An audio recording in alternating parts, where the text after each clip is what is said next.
Le dernier quart d'heure de Smart Bourse, chaque soir c'est le quart d'heure thématique, chaque lundi c'est notre quart d'heure américain pour revenir sur l'actualité politique, économique, financière du moment aux États-Unis avec notre correspondant américain Pierre-Yves Dugas qui est avec nous à distance. Bonsoir et bienvenue Pierre-Yves, bonsoir capitaine.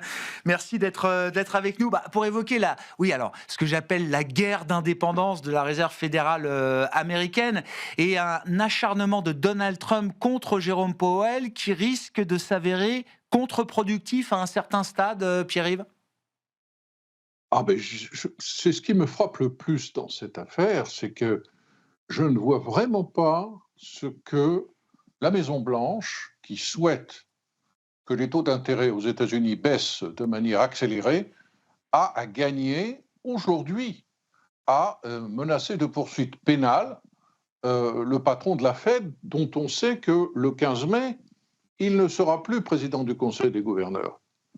Et si on voulait le faire partir complètement de la Réserve fédérale, c'est-à-dire si on voulait aussi qu'il renonce à son mandat de simple gouverneur qui expire en 2028, il ne fallait pas le menacer comme ça. Maintenant, la nature de la haine, de l'animosité que l'on pouvait deviner dans l'intervention vidéo qui a été filmée hier soir par Chairman Powell est telle que, franchement, en quoi est-ce que cette confrontation va faire baisser les taux longs? Aujourd'hui, on constate qu'ils remontent un peu. On constate que la réaction du marché n'est pas violente, si ce n'est sur l'or, mais sur les marchés d'actions et même sur le marché obligataire, elle n'est pas trop violente. En revanche, je peux vous dire qu'à Washington, c'est la stupeur. Janet Yellen, qui est quelqu'un de plutôt calme, qui n'a pas l'habitude de s'emporter, et qui a dirigé la Réserve fédérale et qui a été gouverneur de la Réserve fédérale pendant des années auparavant, dit que on est en train de prendre le chemin d'une république bananière. Elle fait partie des anciens patrons de la Fed, aux côtés d'Alan Greenspan, Ben Bernanke, qui font état de leur alarme devant la situation et qui, je lis leur communiqué, c'est ainsi que la politique monétaire est faite dans les pays émergents dont les institutions sont faibles. Les conséquences sont alors hautement négatives pour l'inflation et le fonctionnement de leurs économies. Ces tactiques n'ont pas leur place dans les États-Unis où la force de la loi, le respect de la règle de droit est la fondation de notre succès économique. Je ne vois personne dans le monde de la finance réelle qui approuve cette démarche. Elle ne peut que faire du tort, non seulement dans la situation actuelle en vue de faire accélérer la baisse des taux, mais à la personne qui sera choisie demain, après-demain, dans une semaine, par le président Trump pour succéder à Jérôme Powell. Quelle que soit la sélection qui en sera faite, il y a beaucoup de gens au Congrès aujourd'hui, y compris parmi les républicains, qui ont décidé de suspendre le processus de confirmation qui doit avoir lieu et qui doit porter au pouvoir la personne qui aura été choisie par Donald Trump. Ce processus de succession ordonnée, qui suppose l'intervention et la validation du choix de Donald Trump par le Sénat, pourrait être suspendu puisque maintenant cette nouvelle guerre a été ouverte et le problème de crédibilité qu'aura de toute façon le successeur de Jérôme Powell en est encore aggravé. Donc franchement, c'est perdant-perdant dans cette affaire, à mon avis. Ouais, alors si le si le gain n'est pas sur le plan, financier ou, économique pour Donald Trump, est-ce que ça l'est au moins sur le plan politique? Est-ce qu'il espère ou est-ce qu'il redresse sa cote de popularité avec, l'ensemble de mesures dont il nous inonde depuis, quelques jours maintenant? La saisie du pétrole vénézuélien, la mise sous coupe réglée des agences hypothécaires, Fannie Mae, Freddie Mac pour, racheter des mortgages, la mise sous coupe réglée demain peut-être des fournisseurs de crédit à la consommation et de cartes de crédit avec des taux qui ne dépasseront plus 10%, etc., etc. Pierre, est-ce que ça va payer pour les élections de mi-mandat?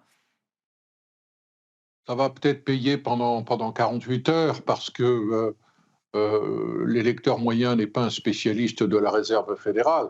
Mmh. Euh, faire des propositions démagogiques qui sont probablement contraires à la Constitution, comme le plafonnement des taux d'intérêt sur les cartes de crédit, ne va pas aller très loin.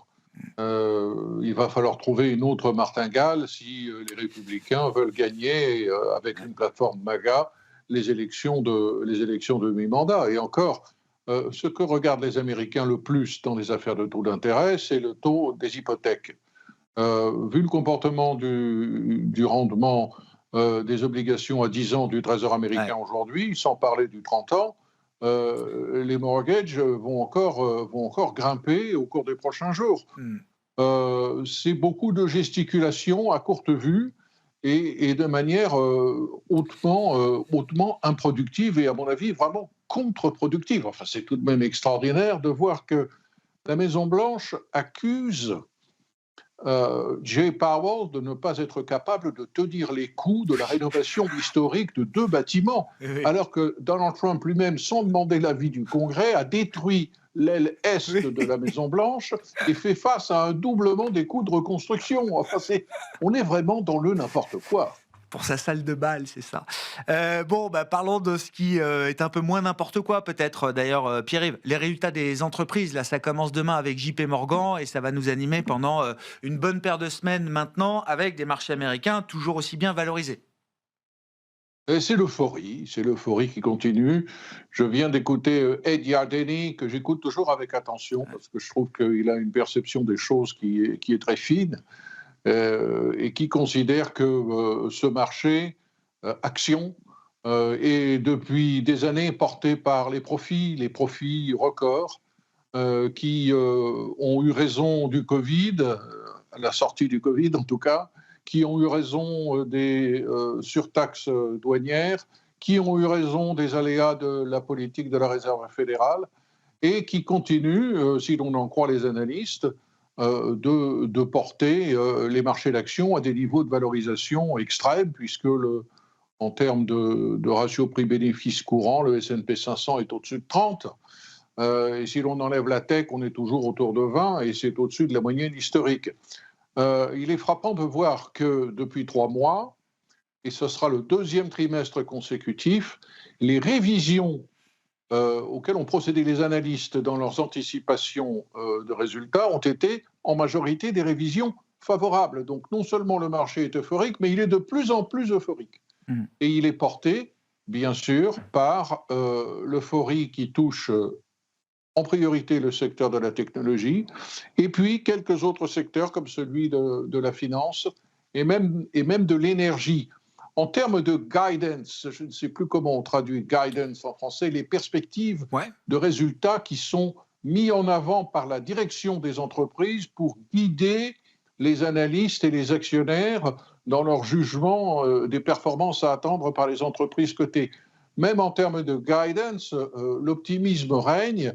Nous avons une proportion plus élevée que d'ordinaire d'entreprises qui ont encouragé leurs actionnaires à penser que leurs résultats allaient s'améliorer.